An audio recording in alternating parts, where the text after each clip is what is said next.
সেদিনকে আলোচনায় আমরা বলেছিলাম যে দেখেন, এই যে এনসিপির নেতারা সার্জিস আলম, হাসনাত আব্দুল্লাহ, তাদের মধ্যে সার্জিস আলম সবচেয়ে বেশি সাবেক ছাত্রলীগ এবং খুব ডেডিকেটেড। তিনি বঙ্গবন্ধু শেখ হাসিনা, বঙ্গবন্ধু শেখ মুজিবুর রহমান শেখ হাসিনার প্রতি সাংঘাতিক ডেডিকেটেড, এবং তার বক্তৃতা বিবৃতি ফেসবুকে ঘুরে বেড়ায়। তিনি এখন এনসিপি নেতা, বৈষম্য বিরোধী ছাত্র আন্দোলনের সমন্বয়ক হয়ে তিনি এখন এনসিপি করেন, এনসিপির নেতা। এবং সুযোগ বুঝে যদি পরিস্থিতি ওই রকম হয়, ওনারা কেউ নির্বাচনে ব্যাপক প্রস্তুতি নিচ্ছেন এবং সার্জিস আলম এক ধাপে এগিয়ে জনপ্রতিনিধি হতে চান, এরকম অনেকগুলো বক্তৃতা বিবৃতিতে তিনি বুঝিয়েছেন। তো সেই ক্ষেত্রে যদি এমন হয়, ধরেন বিএনপিকে সরাসরি ধানের শীষ মার্কানা দিলে আবার ছাড়বো না, আমাদের তো অনেকটা এরকম আছে, বাঙালি অনেক সময় বলে না দাওয়াতে গিয়ে আর একটু সাদিলেই খাবো, এরকম আর কি। ধরেন যে বিএনপি যদি ধানের শীষ দিয়েই বসে, তাহলে আর সার্জিসরা না করবেন কিভাবে?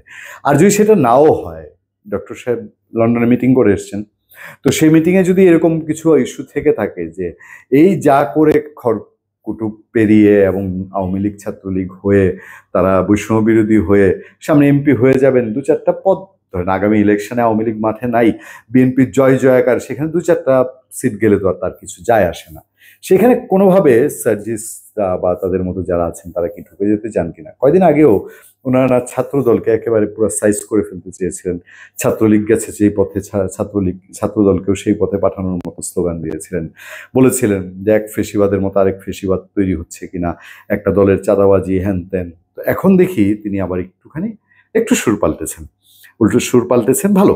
আজকে ভবিষ্যতে আবার না কোনোদিন আওয়ামী লীগ আসলে পরে ওনারা আবার বলেন যে না, আমি তো আসলে দেখেন এই প্রমাণ, আমি বঙ্গবন্ধু শেখ হাসিনার পক্ষে ছিলাম, অবস্থার পরিস্থিতিতে আমার এরকম হয়েছে। যে ইন্ডিয়ার এক ছেলে এখানে মিছিল করে গেছে 5 আগস্টের সময়, জুলাই অভ্যুত্থানে মিছিল করে গিয়ে এখন ইন্ডিয়ায় বসে বলে যে আমি একটা পরিস্থিতির শিকার ছিলাম, এরকম বলে কিনা আবার যে আওয়ামী লীগ কোনোদিন যদি আবার করার সুযোগ হয়, ছাত্রলীগ করার সুযোগ হয়।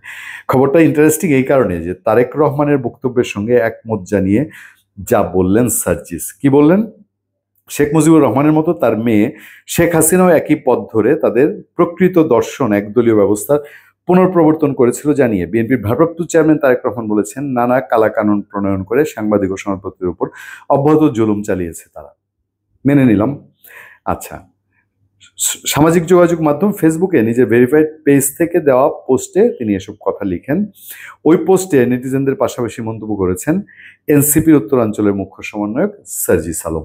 আচ্ছা, সার্জিস কি বলছেন যে 1975 সালে 16 জুন বাংলাদেশের ইতিহাসে এক কালো দিবস উল্লেখ করে তারেক রহমান পোস্টে লিখেন, এদিনে তৎকালীন শাসক গোষ্ঠী সব পত্রিকা বন্ধ করে দিয়েছিল, সেটা বলছেন। ফলে বিভিন্ন সংবাদপত্র কর্মরত অসংখ্য সংবাদপত্রী বেকার হয়েছিল।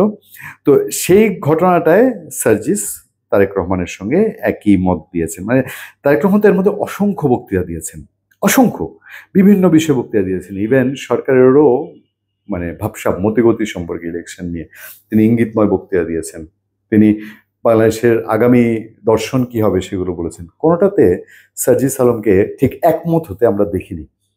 এবার এসে হঠাৎ করে স্যার এই একটা ইস্যুতে, এই যে 16 জুন 1975 যে বাংলাদেশের সংবাদপত্র নিষিদ্ধ ছিল, এই ইস্যুতে সার্জিস কি একটু সুযোগ বুঝে, মানে আমরা অনেক সময় দেখি না যে নেতারা যখন স্টেজে ওঠার পরে অনেক খেলা ধাক্কা খুচাখুচি করে কোনো রকম একটা সালাম দিতে পারলে হয়, কর্মী কিছু আছে না যে ওইটুকু সালাম দিয়ে বলে যে আমার রাজনীতি হয়ে গেছে। আমি দেখেছি একটা ছেলে, আমার মনে আছে, আমি বিএনপি বিট করি দীর্ঘ বছর, তো বেগম জিয়া একটা পয়লা বৈশাখে তিনি প্রায়ই তার এই গুলশানের অফিসে, এখন এই অফিস নেওয়ার পরে এবং খালেদা জিয়ার গুলশান এখন যে অফিসটি আছে সেই অফিস নেওয়ার পরে তিনি পয়লা বৈশাখে অনেকের সঙ্গে সৌজন্য দেখা করেন।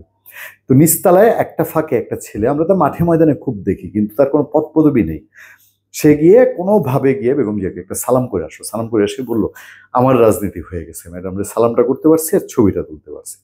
তো ওই রকম এইবার হঠাৎ করে সার্জিস কি তারেক রহমানকে একটা ছোট্ট সালাম দিয়ে রাখলেন যে একটু মনে রাখবেন। ধন্যবাদ সবাইকে, ভালো থাকবেন, সুস্থ থাকবেন, সত্য, করুণা এবং সহনশীলতার সাথে আপনাদের সাথে আমি আতিক রহমান, পূর্ণিয়া।